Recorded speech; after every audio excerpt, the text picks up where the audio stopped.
तो पता चल गया होगा आई होप सभी को कैसे आंसर आया है। डिस्प्लेसमेंट क्या हुआ, यहाँ ऑब्जेक्ट यहाँ से गया वापिस यहाँ रिटर्न आया तो डिस्प्लेसमेंट 0 मिला। डिस्प्लेसमेंट 0 है इसलिए वर्क भी 0 होगा। यही केस में यदि ऐसा होता ए से ऑब्जेक्ट बी पे पहुंचता, यानी कि डायमीटर जितना वर्क डिस्प्लेसमेंट होता उसका, तो आप यहाँ डी की वैल्यू कौन सी लेंगे, ए से बी, यानी कि समझ लो 5 है तो 5 और 5 10 लोगे कि ये यहाँ से यहाँ तक का लोगे? सर 10 लेंगे। वेरी गुड, ध्यान रखना 10 यहाँ से यहाँ गया, इसका मीनिंग ये नहीं कि आपको पाथ लेना है, यार डी फॉर डिस्टेंस नहीं है, डिस्प्लेसमेंट है। क्लियर ना बच्चों? Yes sir. Okay, I hope सभी को क्लियर हुआ होगा लास्ट सेशन में जो भी हमने समझाया। तो नए सेशन में हम स्टार्ट करते काइनेटिक एनर्जी के बारे में। ओके, पहले हम एनर्जी का बेसिक कॉन्सेप्ट देख लेते। पहले तो एनर्जी है क्या? एनर्जी यानी कि capacity to doing a work, कोई भी चीज काम करने की हमारी capacity to doing a work is called the energy. Right, कोई भी काम कर रहे हैं उसके अंदर एनर्जी की जरूरत है, हाँ कि ना? Yes sir. कार चल रही है तो इस कार चल रहे है तो इसको भी ये गोवा के तट पे डायरेक्टली सी के किनारे, ओके, दरिया के किनारे ये कार चल रही है तो उसको भी फ्यूल की जरूरत होगी। ओके, वो फ्यूल का यूज करके वो वर्क करेगी और ये वर्क किसके हिसाब से हुई? एनर्जी के हिसाब से। कोई भी चीज ओके जो मूव हो रही है, बैठे है, स्टोर हो रही, कोई भी चीज के अंदर एनर्जी होती है। जैसे कि यहाँ व्हीकल चल रहा है तो फ्रिक्शनल एनर्जी हुई, एयर रेजिस्टेंस हुआ, ये सारी चीज। वाटर स्टोर हुआ है कहीं डैम के अंदर, पानी भरा हुआ है तो उसके पास भी एक एनर्जी है, भरे वो खड़ा है, स्टेडी है, लेकिन फिर भी एनर्जी है। कौन सी एनर्जी? Potential energy. यदि चल रहा है तो काइनेटिक, स्टेडी है तो पोटेंशियल। फिर भी डिटेल्स में सीखते हैं दोनों के बारे में। जनरली एनर्जी जो मैकेनिकल एनर्जी होती है, बहुत सारे टाइप की होगी एनर्जी, तो केमिकल्स होती है, विंड एनर्जी, सोलर एनर्जी, सब कुछ अलग अलग टाइप्स की एनर्जी है। लेकिन जब हम मैकेनिकल एनर्जी की बात करते हैं, जो दो मेन टाइप की होगी, वो है एक तो काइनेटिक और दूसरी है पोटेंशियल। काइनेटिक एनर्जी यानी कि due to its motion, object move हो रहा है, दिशम दिशम दिशम करके चल रहा है, तो उसकी जो एनर्जी है that is called kinetic energy. और यदि ऑब्जेक्ट मेरे जैसे बैठा हुआ है, खड़ा हुआ है, स्टेडी है, फिर भी उसके पास एनर्जी है, लेकिन उसका नाम है पोटेंशियल एनर्जी। कोई डाउट बच्चों? No sir. काइनेटिक यानी कि due to its motion and potential energy यानी कि ड्यू टू इट्स पोजीशन। यदि पोजीशन के हिसाब से उसकी एनर्जी को पोटेंशियल एनर्जी, और ऑब्जेक्ट मूव हो रहा है तो उसकी एनर्जी को काइनेटिक एनर्जी बोलते हैं। आई होप किसी को कुछ डाउट नहीं होगा। चलो काइनेटिक के बारे में डिटेल्स में बात करते हैं। पहले तो kinetic energy is energy possessed by a body due to its motion. अभी जो मैंने आगे बताया वही चीज, यदि ऑब्जेक्ट की एनर्जी उसकी मोशन की एनर्जी के हिसाब से हो उसको हम काइनेटिक एनर्जी।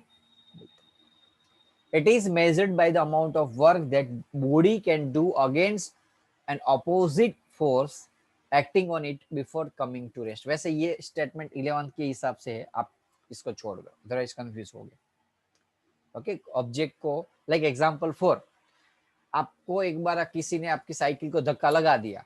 अब कॉमन लॉजिक के साइकिल ने धक्का लगा दिया, ऐसा तो मीनिंग है नहीं कि एक बार धक्का लगा चलती रहेगी। यदि ऐसा होता तो मैं हर रोज मैं क्या करता पता है, पूरे एक ये पूरे जितने भी हमारा ये कॉम्प्लेक्स है, कॉम्प्लेक्स में जितने भी कार और व्हीकल्स है, एक बंदा रख देते हम बीच में सभी के लिए। क्या करना होता है? धक्का लगा देना। घर पे तो धक्का लगाने वाले होते ही है वैसे, बस खाली ऑफिस के अंदर कोई मिल जाए धक्का लगाने वाला तो क्या होगा, चलती रहेगी गाड़ी हमारी। ऐसा होता नहीं है। ओके, जैसे किसी ने धक्का लगाया, चालू किया, स्टॉप रहेगा। यदि उसके ऊपर कंटिन्यूस वर्क नहीं होता होगा, एनर्जी नहीं मिलेगी तो स्टॉप हो जाएगा, रेस्ट हो जाएगा। तो वो एनर्जी को हम क्या बोलेगी? Kinetic energy. क्लियर है बच्चों? Yes sir. कोई कार चल रही है, अब कार चल रही है तो इस कार को रोकने के लिए जो एनर्जी चाहिए that is called kinetic energy. Car के अंदर भी एनर्जी है, उसका हमने ऑपोज किया हमारी एनर्जी से और ऑब्जेक्ट स्टेडी हो गया, रेस्ट पे आ गया। क्लियर है? सारे एग्जांपल है सैटेलाइट का, बुलेट का, water flowing through the river, vehicles, satellite घूम रहा होता है अर्थ के आसपास, सारे एग्जांपल है काइनेटिक एनर्जी के। अब उसका एक्सप्रेशन देख लेते, डेरिवेशंस। ओके, थोड़ा कॉम्प्लिकेटेड है लेकिन ध्यान रखोगे तो कोई दिक्कत होगी नहीं। हाँ, एक मिनट हो, चलो। ऑब्जेक्ट है एम मास का, इनिशियली वो रेस्ट पे है, क्या है, रेस्ट पे। अब उसको रेस्ट से ऑब्जेक्ट को मूव कराने के लिए वर्क करना पड़ेगा, फोर्स करना पड़ेगा, हाँ कि ना? Yes, sir. तो वो v जितनी वेलोसिटी से मूवमेंट होना स्टार्ट हो जाता है। कितना डिस्प्लेसमेंट हुआ तो समझ लो हम डिस्प्लेसमेंट d ले लेते, इतना डिस्प्लेस हुआ, इतना डिस्प्लेसमेंट हुआ ऑब्जेक्ट का। हमें फाइंड करना है फोर्स, लेकिन उससे पहले हम करेंगे क्या? ऑब्जेक्ट कौन सा मोशन कर रहा है बच्चों? एक्सेलरेटेड मोशन कर रहा है। एक्सेलरेशन उसका ए Yes, यदि sir. ले ले तो एक्सेलरेटेड मोशन का फॉर्मूला लगाओ। डिस्टेंस के लिए v square u square is equal to 2as होगा। Yes, sir. इनिशियल वेलोसिटी क्या थी बच्चों? 0. u की वैल्यू 0, तो s को मेन बना लो, तो v स्क्वायर अपॉन 2a लिख सकता हूँ, यदि लिख सकता हूँ तो हाँ बोलो बच्चों। Yes, sir. s is equal to v square upon 2 लिख सकता हूँ, राइट। अब हमें करना है फोर्स का फॉर्मूला, क्योंकि हमें वर्क चाहिए, तो वर्क के लिए फॉर्मूला का क्या होता है? Work is equal to force into displacement. हमारे पास डिस्प्लेसमेंट तो है, ये एस यानी कि डिस्प्लेसमेंट ही है वो बच्चों, ऐसा कुछ नया मत समझना। एफ इंटू एस, एस जो है वो डिस्प्लेसमेंट ही है एस, अभी यहाँ एस ही ले लेते हैं तो कंफ्यूजन ना हो आपको। लेकिन फोर्स नहीं पता है किसी को, पता है किसी को फोर्स? No, नहीं। sir. तो फोर्स का फॉर्मूला क्या था बच्चों? फोर्स का फॉर्मूला m इंटू M. तो work is equal to force into displacement था। F का फॉर्मूला है m इंटू ए। डिस्प्लेसमेंट का हमने क्या डिराइव किया? S इज इक्वल टू ये रहा v square by 2a, v square by 2a, A cut तो mb स्क्वायर बाई 2। कितना वर्क हुआ ये बच्चों? mb स्क्वायर बाई 2 जितना। अब ये जो वर्क हुआ किसमें स्टोर होगा? मूड रखो प्लीज। ये जो वर्क हुआ, काम हुआ, ये वर्क किसके? ऑब्जेक्ट मूवमेंट कर रहा था बच्चों। Object Yes, sir. Moving object के अंदर जो एनर्जी होती है, कौन सी एनर्जी होती है? Kinetic. ये जो वर्क होगा वो किसमें ये जो काम किया वो किसमें स्टोर होगा? Moving body. Work stored in a body in the form of kinetic energy. तो ये जो वर्क हुआ कितना होगा? काइनेटिक एनर्जी जितना। तो वर्क का फॉर्मूला क्या मिला? Half mv square. तो काइनेटिक एनर्जी का फॉर्मूला भी आपको मिल जाएगा हाफ mv स्क्वायर। कोई डाउट? No, ये आपको sir. काइनेटिक एनर्जी का फॉर्मूला डिराइव हुआ हाफ mv स्क्वायर। देख लो एक बार फिर से, बहुत इजी है। ऑब्जेक्ट एम मास का, इसके ऊपर फोर्स लगाया किसी ने, धक्का लगाया, डिस्प्लेसमेंट हुआ, धीरे धीरे धीरे उसकी स्पीड बढ़ने लगी, v जितनी स्पीड हुई, यहां से यहाँ s जितना डिस्प्लेसमेंट हुआ। एक्सेलरेटेड मोशन है तो एक्सेलरेटेड मोशन का फॉर्मूला लगा दिया, v square u square 2s। Initial velocity u 0 थी, s को मेन बना लिया तो 2a नीचे चला जाएगा v स्क्वायर के नीचे, तो s is equal to v square upon 2a। मुझे फाइनली फाइंड तो यही करना था, क्या? वर्क। ये जो हमने काम किया ऑब्जेक्ट के ऊपर फोर्स लगा के, वर्क इसमें कन्वर्ट हो जाएगा काइनेटिक एनर्जी में। तो work is equal to force into displacement. Force का फॉर्मूला था m इंटू ए, फोर्स का फॉर्मूला है m इंटू ए, और डिस्प्लेसमेंट का जो हमने ऊपर डिराइव किया आगे वो फॉर्मूला लगा दिया, ए कट mv स्क्वायर बाई 2। ये जो वर्क हुआ किसमें स्टोर हुआ? काइनेटिक एनर्जी में। काइनेटिक एनर्जी का फॉर्मूला मिल गया। कोई डाउट बच्चों यहाँ किसी को? No, sir. अब एक एक्स्ट्रा टॉपिक है, लेकिन फिर भी आपके सिलेबस में भी है, लेकिन टेक्स्ट बुक में अलग से नहीं दिया हुआ है। Work energy theorem same to same यही चीज, लेकिन खाली चेंज ये होगा कि ऑब्जेक्ट यहाँ स्टेडी था ना, ओके, उसकी जगह ऑलरेडी ऑब्जेक्ट कहीं कुछ मूव कर रहा था। समझ में आया? हेलो, पहले ऑब्जेक्ट Yes, स्टेडी था, sir. उसकी जगह ऑलरेडी मूव कर रहा है, चल रहा है। u जितनी स्पीड से m जितना ऑब्जेक्ट, m मास का ऑब्जेक्ट चल रहा है, फिर भी हम उसके ऊपर फोर्स लगाओ तो कुछ तो होगा।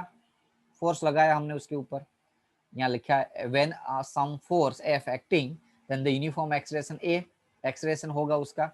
और ये u वेलोसिटी से v जितनी वेलोसिटी पे s जितना डिस्प्लेसमेंट हो जाएगा। बोलो बच्चों, पता चला? कुछ भी नहीं है, यहाँ जीरो लेते थे ना, उसकी जगह यहाँ कुछ वैल्यू है। u का u लेना है, जीरो नहीं लेना है। बाकी same to same concept, same to same derivation, कोई चेंजेस नहीं। तो वर्क डन का फॉर्मूला क्या था बच्चों? वर्क का formula Force force into into Force displacement. into displacement. Force यानी कि m इंटू ए था। Yes, sir. डिस्प्लेसमेंट का फॉर्मूला, Sir. ओके, यहाँ इन लोगों ने ए को डिराइव किया, ए को मेन बनाया, ए को। और कहाँ से आया ए, वो मैं आपको बताता हूँ। v square minus u square is equal to 2as था, Yes, sir. 2s. तो ए को मेन बना लो।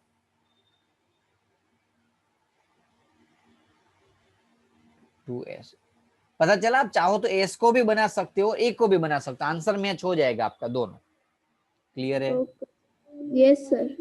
यहाँ Yes, मैंने sir. ए की जगह डाला था, आगे के केस में मैंने क्या किया था, एस की जगह डाला था। S की जगह डाला था। आंसर सेम ही आएगा, आंसर मैच नहीं होगा। जो एस की जगह डालोगे तो नीचे ए आएगा, तो ए कट हो जाएगा। ए की जगह डाला तो एस एस कट हो जाएगा, बाकी कट तो होने वाला है दोनों में। बच्चा क्या यहाँ, अभी ये मैं लिखता नहीं क्योंकि ऑलरेडी लिखा हुआ है इसलिए। एस एस कट हुआ, 2 बचा, m v square by 2, m u square by 2, n v, v यानी कि फाइनल हुआ kinetic energy, Yes, sir. Yes, sir. U यानी कि initial kinetic energy. Object u speed से जा रहा था, उसकी इनिशियल काइनेटिक एनर्जी थी half m v, m u square. Object v speed पे चलने लगा, फाइनली इसकी एनर्जी आ गई half m v square. Half m u square की जगह के एफ, हाफ एम यू की जगह के आई लिखोगे तो के एफ माइनस के आई इज इक्वल टू ये वर्क हुआ। Yes, sir. तो वर्क जो मिला हमें वो कितना मिला, चेंज इन काइनेटिक एनर्जी। इसका मीनिंग ये हुआ, लाइक आपको मैं आपको दोनों आगे की थ्योरी और ये थ्योरी का डिफरेंशिएट करा देता हूँ। एक ही चीज, इसके पास पहले एनर्जी 0 थी, धक्का मारा, फोर्स लगा, एनर्जी 250 हुई, 200 हुई। समझ में आया बच्चों? इसके पास एनर्जी थी तो वर्क कितना हुआ उसके बीच का, बोलो कोई बता सकता है? पहले 0 थी, अब 200 जूल हुई, वर्क कितना होगा यहाँ? ये जो एनर्जी अभी यहाँ आगे तक, आगे तो मैंने बताया था बच्चों, work is equal to kinetic energy. ये क्या है, वर्क W और काइनेटिक एनर्जी सेम था कि नहीं? Yes, sir. था। तो यहाँ जो वर्क हुआ कितना हुआ, वर्क हुआ कितना हुआ, फाइनल काइनेटिक एनर्जी जितना, क्योंकि इनिशियल तो 0 था, 200। यस, चलो अब समझ लो, ये ऑब्जेक्ट 100 जूल के नहीं, यानी कि स्पीड से ऑलरेडी ऑब्जेक्ट स्टेडी नहीं था। यहाँ तो क्या था, ऑब्जेक्ट स्टेडी था, 0। केस नंबर 1 बता रहा हूं मैं, और अभी जो प्रूफ किया वो केस नंबर 2। काइनेटिक एनर्जी उसकी इनिशियल थी 100, उसके ऊपर फोर्स, सेम फोर्स लगाया, सेम डिस्प्लेसमेंट हुआ, तो डिस्प्लेसमेंट होके उसकी एनर्जी हो जाएगी 300। फिर भी यहाँ वर्क कितना होगा, वर्क कितना होगा? यहाँ 0 था, 0 से 200, तो इंक्रीमेंट कितना हुआ 200 का? यहाँ 100 था, 300 हुआ, कितना चेंज हुआ? 200. समझ में आया मैं क्या कहना चाहता हूँ आपको? आगे के केस में directly work is equal to kinetic energy मिल गई फाइनल। क्यों? क्योंकि इनिशियल 0 थी, और यहाँ जो है वो इतना ऐसे मिलेगी, बस इतना फर्क है, खाली इतना फर्क है आगे के केस में और ये जो अभी मैं समझा रहा हूँ वर्क एनर्जी थ्योरम, इसके अंदर कोई डाउट बच्चों? No, sir. सेम है, कोई फर्क नहीं है। क्लियर ना? कोई डाउट वर्क एनर्जी थ्योरम में?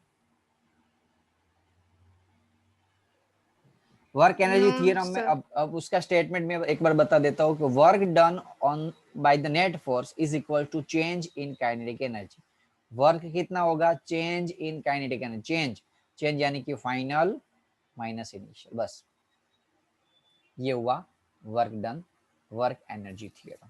जो हम काम कर रहे हैं वो किस में स्टोर होता है? एनर्जी में, लेकिन एनर्जी के चेंज में, चेंज इन एनर्जी में स्टोर होता है, नहीं कि एनर्जी।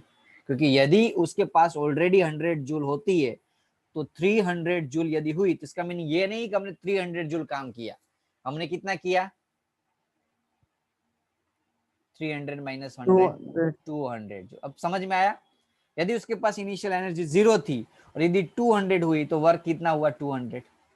यदि 100 थी, 300 हुई तो 200। दोनों केस में वर्क सेम हुआ। समझ में आ रहा है ना यार आपको? Yes sir. पक्का? Yes sir. Yes sir. कोई डाउट इसमें डेरिवेशन में? No sir. ओके चलो, यदि डाउट ना हो तो देखते हैं आपका न्यूमेरिकल सोल्व होते हैं कि नहीं होते। मास आपको 15 किलोग्राम दिया हुआ है, moving with the velocity v 4 metre पर सेकंड। काइनेटिक एनर्जी फाइंड कर रही है, कर लोगे? फॉर्मूला क्या था काइनेटिक एनर्जी का बच्चों? Half mv square. याद रखो यार, अभी तो आया k is equals to yes sir, half m. Half mv। Mass 15 और वेलोसिटी 4, 4 का स्क्वायर 16, 15 इंटू 8, 15 8 जा कितना होता है? 120। 120। Without joule, no sir. है ना? Easy no sir. ये एक अच्छा क्वेश्चन है, देखते हैं 4th नंबर का। What is the work to be done to increase the velocity from? अब देखो यहाँ इंक्रीज वेलोसिटी दी है, पहले क्या था? पहले क्या था? खाली सिंगल वेलोसिटी दी थी, देख लो, मूविंग विद द वेलोसिटी। तो काइनेटिक एनर्जी फाइंड करना था।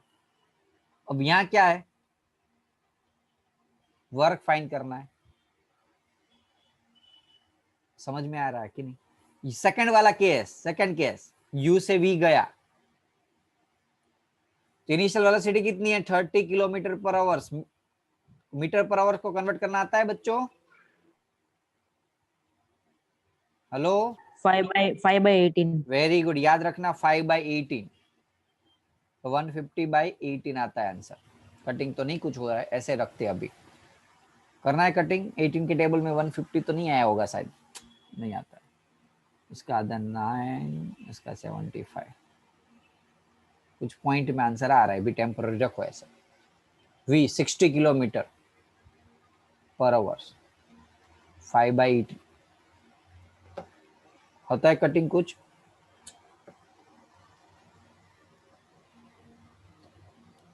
कट कट कट No, करो, नहीं हो रहा है ना?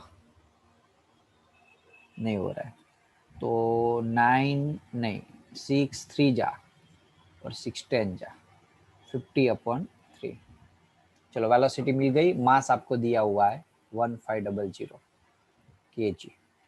क्या फाइंड करना है? देखो यहाँ वर्क, वर्क एनर्जी थ्योरम क्या कहता था? क्या कहता था? Work is equals to change in kinetic energy. यार बोलो तो खरो, वर्क एनर्जी थ्योरम क्या करता है कि जो हम काम कर रहे हो कितना होता है? Change in kinetic energy. Change in kinetic energy, यानी कि final minus final minus initial initial. Kinetic का फॉर्मूला था half mv square mv minus square half half mu you square। Square. mu work square. Find करना है, work मुझे, तो ये find करना होगा half mv square minus half mv square. देखो अब हमारे पास mb है, vb है और ub है। समझ में आया मैं क्या कहना चाहता हूँ? तो work yes sir. Is equals to half mb square minus half mu square. मैं एक काम करता हूँ, हाफ m बाहर निकाल देता हूँ तो अंदर बचता है v square minus u square. Half मास कितना था बच्चों? 1500। वेलोसिटी 50/30। थोड़ा कैलकुलेशन बड़ा है, बाकी सम में कुछ नहीं है। और u 75/9। कैलकुलेशन थोड़ा बड़ा है, कर लोगे खुद? Hello, yes sir. Yes sir, कर लेंगे। ओके तो वर्क आपको मिल जाएगा। इसका जो भी आंसर आए वो आपका फाइनल आंसर, कुछ समथिंग अराउंड में अभी डायरेक्टली बता देता हूँ, 156,250 जूल इतना आता है, इतना वर्क हुआ। श्योर? Yes sir. चलो एक आपके लिए क्वेश्चन देता हूँ, आंसर मुझे मैसेज करना है। ऑब्जेक्ट था ऑलरेडी 5 मीटर पर सेकंड की स्पीड से जा रहा था, किसी ट्रक ने उसके पीछे से धक्का लगा दिया, उसकी स्पीड हो गई 10 मीटर पर सेकंड। ये जो ऑब्जेक्ट है इसका मास 10 किलोग्राम है। तो इस ट्रक ने इस ऑब्जेक्ट के ऊपर कितना वर्क किया बताओ। चलो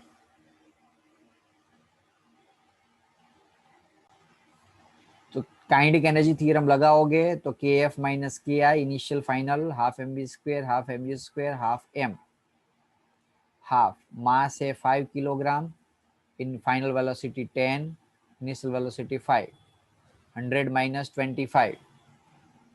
सर मास तो आपने 10 नहीं बोला 10 सर, बोला, मास आपने 5 हाँ क्यों हाँ लिखा? 10 सॉरी, ओके 10 है। तो 2 5 जा तो 5 इंटू 75 आंसर आता है 375 जूल, जिसका 375 है खेवना, वासु और क्रिस।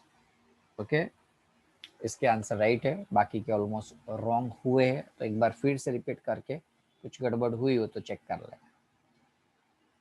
क्लियर? तो आज का सेशन आज हम यहाँ रखते हैं। होमवर्क में प्लीज लर्न करते रहना। ओके नेक्स्ट सेशन में हम नया टॉपिक लेके आएंगे। आज के लिए बाय।